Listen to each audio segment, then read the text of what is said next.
Hello, my name is Billy Fanning. I'm the senior leader here at All Nations Christian Centre, and here is my thought for the week.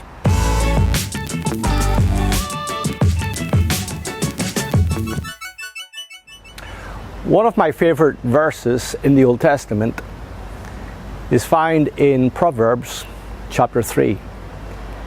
In all your ways acknowledge me, and I will direct your steps. In all your ways acknowledge me, and I will straighten out your way.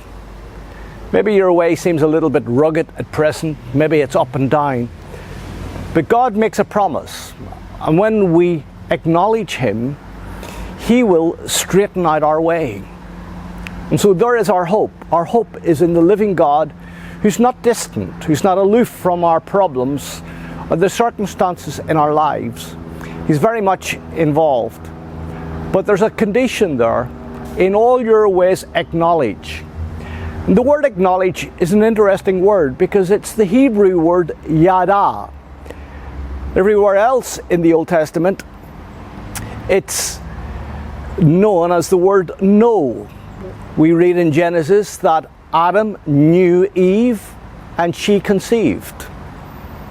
And so the word acknowledge is the word yada, which means to know God with such intimacy that we will birth His purposes for our lives. Just as man and woman would come together in a relationship in a physical way, so when we know God with such intimacy, we will birth God's purposes for our lives.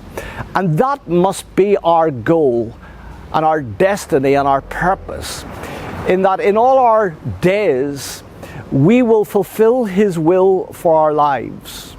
So there's the challenge. Do I really know God? We know that God knows us because God knows all things. God is all-knowing. God knows the end from the beginning, not the beginning to the end. Nothing takes God by surprise. But do we?